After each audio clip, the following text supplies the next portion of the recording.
Sir Kyle Okura. I am Jessica Herrera, the first reporter of Group 3. And our lesson is Lesson 3, the food and beverage sector. And our topic is about the types of restaurants. So first, number 1 is family or commercial restaurants. So family-style restaurants offer a wide menu of meat and potato selections with a price range that appeals to an average family income. They serve beer and wine. They have a liquor license. A combination of counters, tables, and booths is common. Parking is necessary since customers usually arrive by car. So this type of restaurants are best for families or any group members, and they also serve a menu as patok shop in a whole group, and of course, muserve sad sila kung on-site available nga naa nila like beer, wine, and that. Second is coffee shops. Characterized by a fast food service, the prices are relatively low. It is usually located in an office building or shopping mall. A takeout service may be offered. So we all know that coffee shops can be found everywhere. So such as Starbucks, Secret Coffee, Boss Coffee, and Tom and Tom's Coffee. And of course, pwede sa nato siya, pwede tamo dine-in and pwede sa nato ma-take out. That's all for me. Thank you.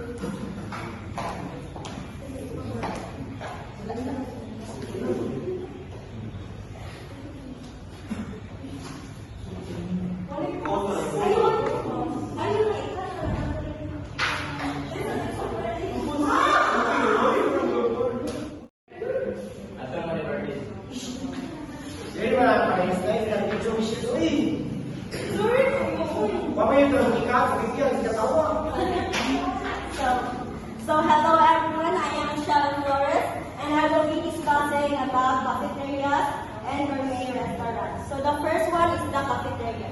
So we all know, we already familiar with cafeteria, right? So this type of restaurant requires a large space for preparation and for people to dine in. We can find it in a mall, office buildings, or even in a school. In the cafeteria, you just have to do self-service and get what you want in the display selection that is being prepared. And if it is in the mall, you just have to pay for it at the checkout counter after choosing dishes. If it is in the office building and school, you will also do self-service, but as far as I know, you don't have to pay for it at the counter because you will just charge it and add it up to your school fee or salary. When it comes to its place, it has a large space for many people and it's simple and doesn't have much aesthetic design. So about the gourmet restaurant is this restaurant is far more different in cafeteria or other restaurant because they offer a more elegant ambience, food, and especially the wine. Rich people who have a lot of money, who can afford it, will pay a large amount of money just to experience a high quality service that meets their standards. This type of restaurants, which requires a lot of money and effort to be able to reach its own standards, having an incredible ambience, fantastic food, and a professional staff that puts efforts on everything and giving excellent service with customers.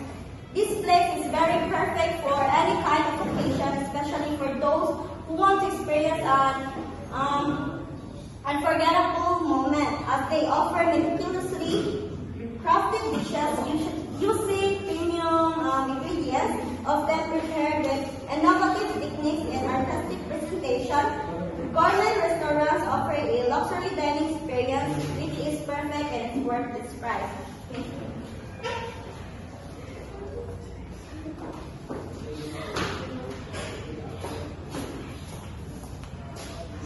Good morning, everyone. I am Carly, and I'll be talking ethnic restaurant and fast food restaurant. So first is the ethnic restaurant. It features the food of a specific region or country. They can be Chinese or classical French cuisine. In order to be successful, it must be served authentic cuisine of the region or country they are featuring, and those who prepare the food must be well trained and knowledgeable. So ethnic restaurant it specialized in the cuisine of a specific culture or country, offering traditional dishes or food that reflect the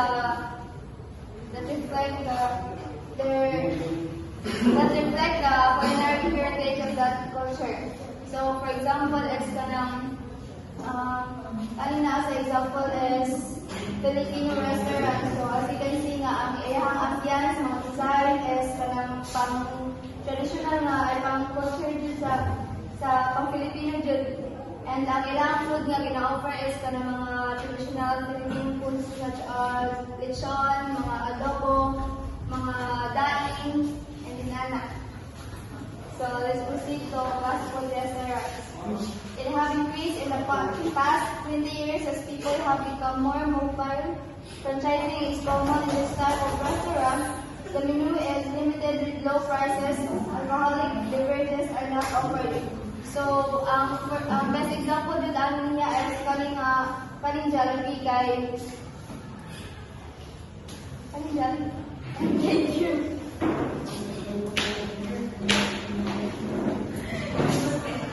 Okay, everyone, I will be discussing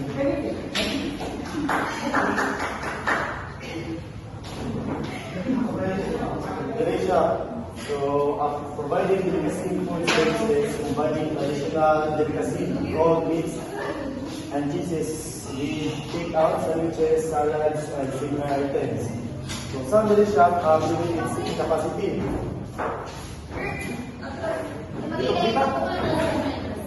Pwede kong address.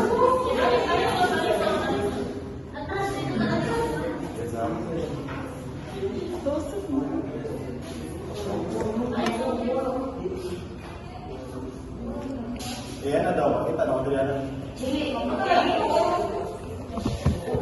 Pwede ka na lang ito, hindi mo kita na ito.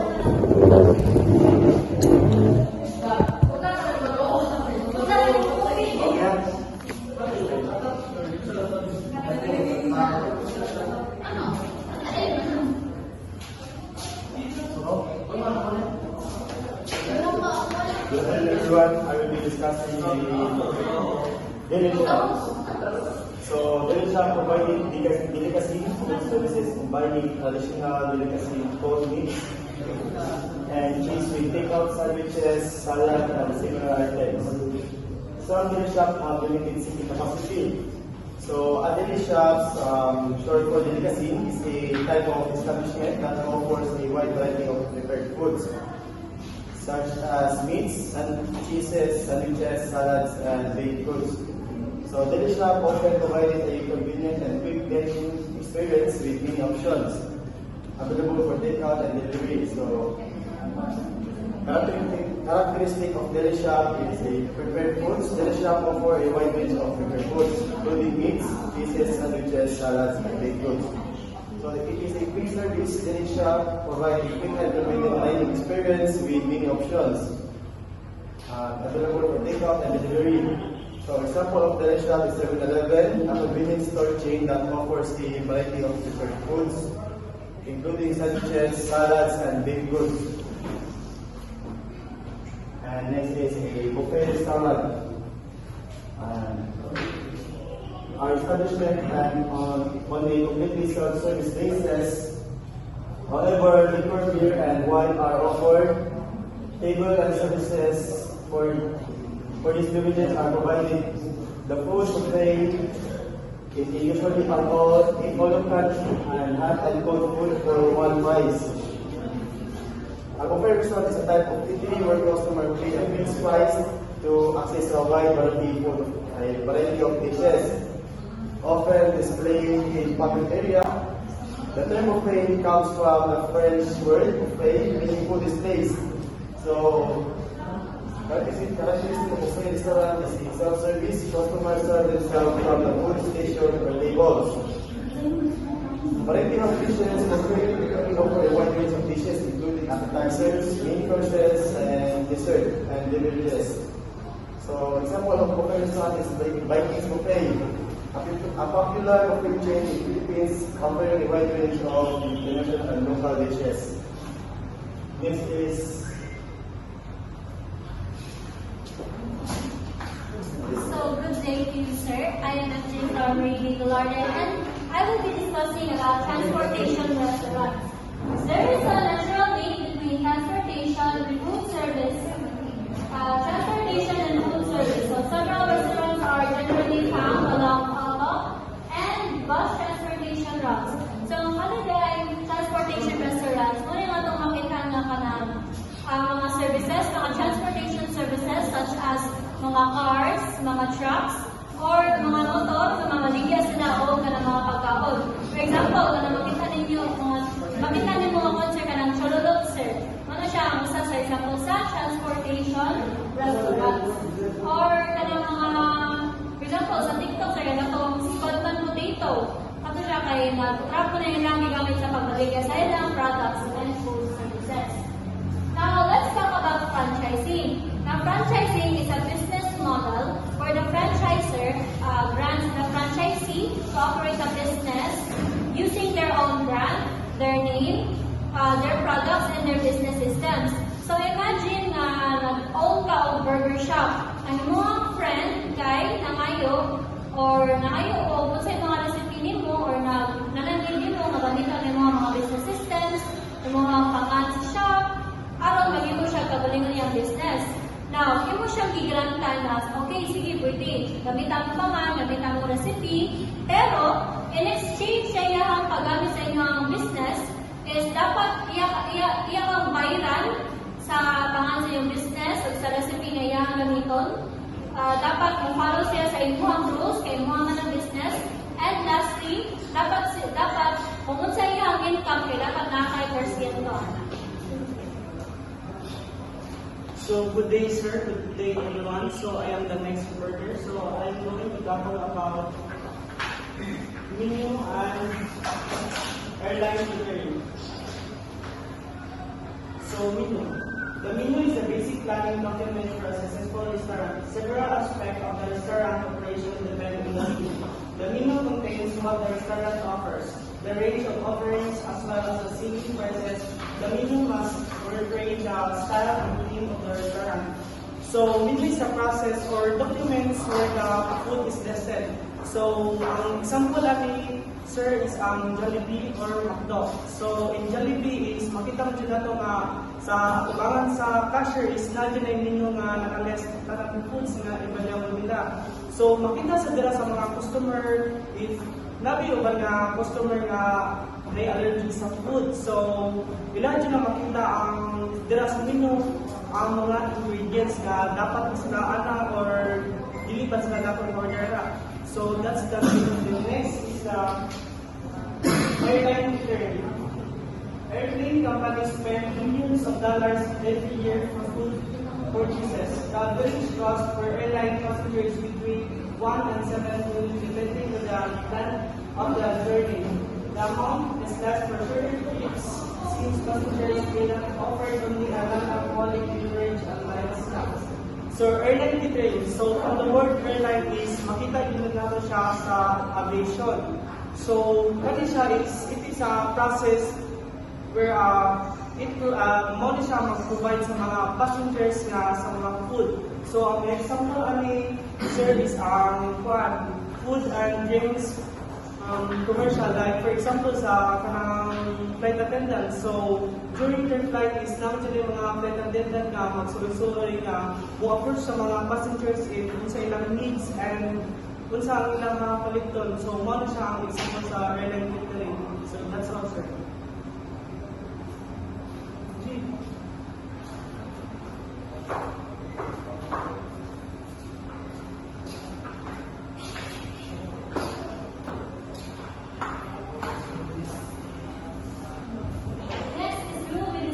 about food quality. Now, what is food quality? Sa atong mga restaurants karon sa food and beverages sector kay dapat ang i-maintain jud ninyo ana kay ang inyong food quality. Why? Because for example, na may customer tapos ang inyong gihatag kay bugnaw na, hindi na siya init, yung reklamo siya na makakos bitaw siya problema sa inyong kuan kay pwede na siya mareklamuhan, pwede mo makasuhan ana, then it will possibly cause to a shutdown sa inyong business. Now, sa aviation sector, ang kanil food quality is listen siya i-maintain because ang kanil pagluto nila kay magluto sila daan sa bus or sa airline karon sa airport, and then nila nang i-transport para dadton sa aeroplano. Now, kailangan ko na para mag-maintain ang food quality sa atong pagkaon is nasa cooler o nasa pang preheat sa ilang mga foods ato. Ang kanil siya ay importante because maintaining food quality will help the customers feel very satisfied sa inyong services.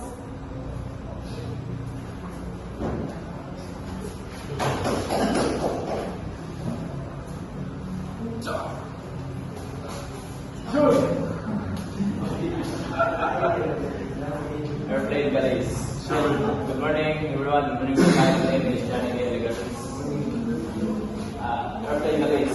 The first airplane galley was designed in 1936 by Douglas for its DC-3. Meals prepared on the ground were kept hot or cold in insulated containers on the aircraft. After World War II, the introduction of larger airplanes enabled them to have ovens and refrigerators on board in their galleys. The removable ovens are filled with hot food in the ground flight kitchen, moved to the aircraft, and then plugged into the electrical outlets. Ang kanilay kanang airplane galley kay mo din siya kanang i-store mo ang mga food sa panbag sa airplane kay lahi sa kayo magpapagtang dito mura rin rin siya kusina rin kay dito rin prepare pero luto na siya lahat gikan sa bag station kay i-store mo na sa galis kaya hindi mo na sila pwede magluto dito magpapagtang mo chef sa aeroplano pero mostly ang sagaran hinayang niya ang mga international airlines kay napila ka oras ang ilang biyahe, makakuha sila yung mga pagkaon, mga order. Pero naabot siya sa mga domestic airlines pero nagpipindi na nasa budget sa airlines kung magputang sila na sa galang ng mga pinasmaya. Then next.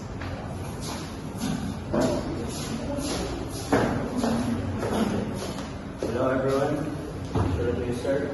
Good evening, good morning, good afternoon. I'm Marcus Aticobar. I'll be gonna report about flight kitchen. Anyways, before we discuss, flight kitchen is a facility that prepare sila mga food doon sa airport before para sa mga passenger para sila ikaton kabantay man mga stewardess na pang nakalapas sa aeroplano na-curious ko napay ka ng kitchen ng aeroplano na may pagkaon ka yabot kare ang pala na ang sige na kitchen kare sila magluto mag-pre-cook sila dire before nila i-bot natin sa aeroplano para sa mga passenger and then the first airline flight kitchen was opened in the late 1930s near Washington, D.C.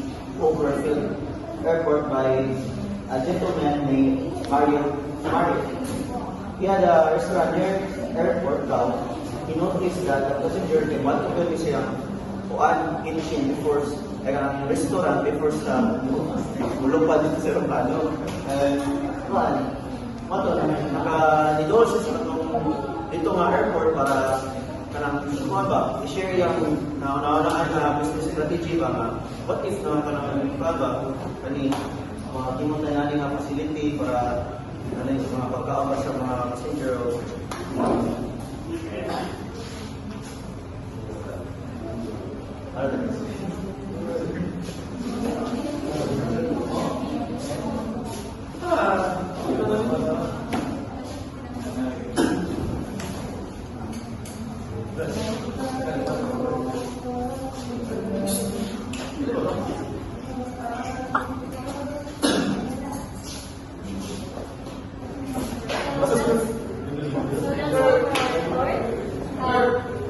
So that is all for the report, and thank you for listening.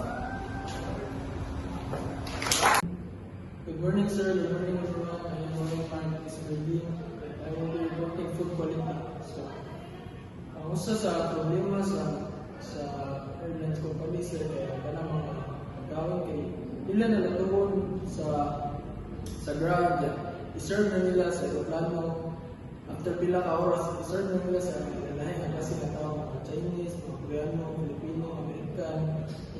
Lahi ko yung klase na pagkaon i-serve, sir, mga American food, Chinese food, Japanese food. Yeah. Pero dili na namawa kaya condition na nila, sir, kay travel dili ang